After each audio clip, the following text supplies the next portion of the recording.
నమస్తే కిరణ్ టీవీ భక్తి ప్రేక్షకులకి స్వాగతం. ప్రస్తుతం మనతో పాటు ఉన్నారు ప్రముఖ ఆధ్యాత్మికవేత్త జ్యోతిష్య పండితులు చేబిఎం కిరణ్ శర్మ గారు. నమస్కారం గురుగారు. అఖండ లక్ష్మీ ప్రాప్తిరస్తమ్మ. గురుగారు, కుంభరాశి వారికి 2026 జనవరిలో ఎలా ఉండబోతుంది గురుగారు? అదృష్టవంతులే. అనుకున్నది వీరు సాధించుకోవడానికి మొండితనంతో పట్టుదలతో వీరు ముందుండేటువంటి వ్యక్తులు వీళ్ళు. నోరు గట్టిది.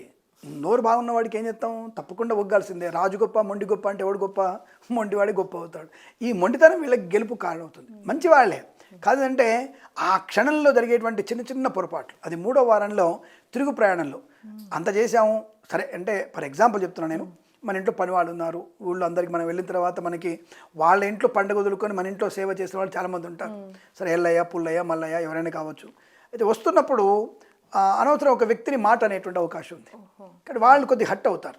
అంతవరకు మనల్ని గొప్పగా చూసుకునే వ్యక్తులు హట్ అవుతారు. కాబట్టి మీరు తప్పకుండా వారికి మనతో పాటు వాళ్ళ పండుగ లోపల మనతో వచ్చారు. పాపం పెళ్ళంతా వచ్చి మన ఇంట్లో పనులు చేశారు, మనతో పాటు ఉన్నారు, సరదాగా ఉన్నారు. సరే మన ఇచ్చిన డబ్బులతో వాళ్ళు ఖర్చు పెట్టుకుంటారు. కానీ వాళ్ళంటూ లేకపోతే మనం లేంగా. అవును. కాబట్టి ఆ పని వాళ్ళని గౌరవించే ప్రయత్నం చేయండి. గౌరవించకపోయినా పర్లేదు, ప్రేమించే ప్రయత్నం చేయండి. సో అందుకే ఏమంటే అలాంటి పొరపాటు వీళ్ళు చేసే అవకాశం.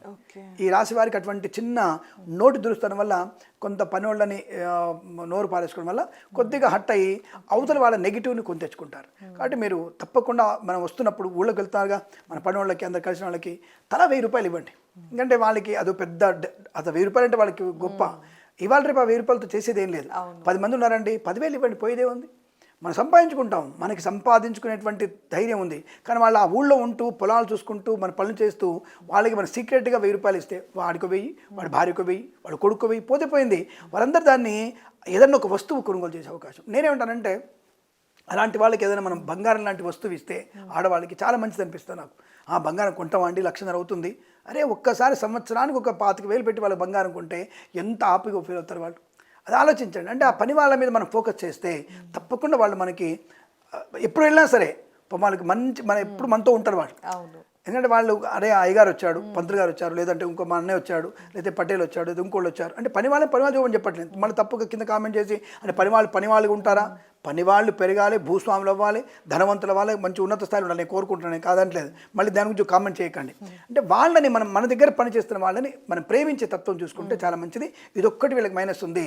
అది కూడా 17, 18, 10 తిరిగి వస్తున్నప్పుడు, సంక్రాంతి తిరిగి వస్తున్నప్పుడు ఉండి జరిగేటువంటి సంఘటనలు. అలాగే నిద్రమత్తు వల్ల వీరికి కొంత ప్రమాదం జరిగే అవకాశం ఉంది. కాబట్టి నిద్రమత్తు రాత్రి మొత్తాన్ని పేకాట క్లబ్లకు వెళ్ళి ఇంకోటి వెళ్ళేసి పొద్దున్నే లేచి మీరు ప్రయాణం చేసే ప్రయత్నం చేయకండి. సెల్ఫ్ డ్రైవింగ్ ప్రమాదాన్ని కలిగిస్తుంది. వద్దు. ఇప్పుడే బాగుందన్నారు, మళ్ళీ బాలేదంటారు.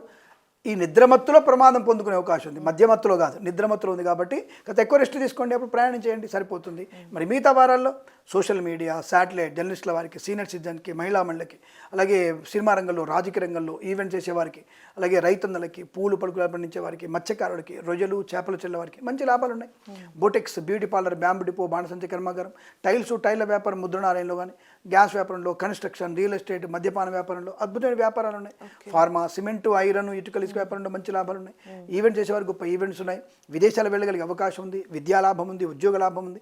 సంఘంలో పేరు ప్రతిష్టలు ఉన్నాయి. Share market, speculation, communities, crypto currency, bitcoins, లాటరీల వల్ల ధనప్రాప్తి ఉంటుంది. వాహన యోగం ఉంటుంది. వివాహ యోగం, సంతాన యోగం, ఆస్తి పంపకాల లాభాలు, కోర్టు వివాదాలు సమస్యపడడం, ఇలా అనేక రకాల శుభయోగాలు ఉన్నాయి. సోదరుల మధ్య మంచి అనుకూలత ఉంటుంది. ఆస్తి పంపకాలు బలంగా ఉంటున్నాయి. కొత్త వస్తువులు కొనుగోలు చేయడం, విదేశాలు వెళ్ళడం, విదేశాలని స్వదేశానికి వచ్చి మళ్ళీ విదేశాలు వెళ్ళగలగడం, ఇలా అనేక రకాల శుభయోగాలు కూడా ఈ రాశి వారికి అద్భుతంగా కనబడుతుంది. తప్పకుండా ఈ మాసంలో వీరికి చాలా మంచి ఆనందకరమైన సంతోషము, సుఖము, ఆనందయోగము, ముఖ్యంగా ఈ కృత్రిమ సంతాన ప్రయత్నం కూడా వీరికి లాభాలు కలిగించే అవకాశాలు బలంగా ఉంటాయి. బట్ చెప్పుడు మాటలు ఎక్కువగా వినకండి. అనవసర టెంపర్మెంట్కి ఎక్కువ గురి కాకండి. నోరు కొద్దిగా అదుపులో పెట్టుకుంటే చాలా మంచి ప్రయోజనాలు పొందుకుంటారు. విదేశాలకు కూడా మంచి ఉన్నత విద్యాభ్యాసం అంటే H1B వీసా లాంటి క్లిక్ అవ్వడం, వీసా సౌలభ్యం, ఈ IELTS, GRE, TOEFL లాంటి పరీక్షలు కూడా వీరు విజయాన్ని సాధించే అవకాశాలు కూడా ఈ రాశి వారికి చాలా మంచి ప్రయోజనాలు. ఆరోగ్యం బాగా ఉంటుంది, కుటుంబ సౌఖ్యం బాగా ఉంటుంది. ఏదైనా సరే అనుకున్నది సాధించేటువంటి ఒక మంచి ప్రవర్తన వీళ్ళలో బలంగా ఉంటుంది. మంచి పేరు ప్రఖ్యాతులు కూడా బలంగా ఉండే అవకాశాలు బలంగా కనబడుతున్నాయి. ఇక్కడ కుంభరాశి వారు తప్పకుండా మీరు విష్ణు ఆరాధన చేసుకోవడం, అమ్మవారిని ఆరాధన చేయడం, అంటే విష్ణుమూర్తి యొక్క అనుగ్రహాన్ని ఎక్కువ పొందుకోవాలి వీరు. అయితే వీరికి మొక్కులు కూడా ఏమైనా ఉన్నట్టున్నాయి. ఈ సెలవులలో మొక్కులు తీర్చుకునే ప్రయత్నం చేస్తే కూడా చాలా మంచిది. ఆ మొక్కులు తీర్చుకోవడం వల్ల కూడా వీళ్ళకి మంచి ప్రయోజనం ఉంటుందనే విషయాన్ని గమనించండి. అలాగే నూతన గృహయోగం, లోన్స్ ఉంటాయి కదా వీళ్ళకి, లోన్ శాంక్షన్ అయ్యే అవకాశం ఉంటుంది. విష్ణుమూర్తి ఆరాధన చేసుకుంటే చాలా మంచిది. అమ్మవారు దుర్గమ్మవారు కావచ్చు, లక్ష్మీదేవి కావచ్చు, అమ్మవారిని ఆరాధన చేసుకుంటే చాలా మంచి ప్రయోజనాన్ని పొందుకునే అవకాశాలు కూడా బలంగా ఉంటాయి. ఓకే. శుభమస్తు.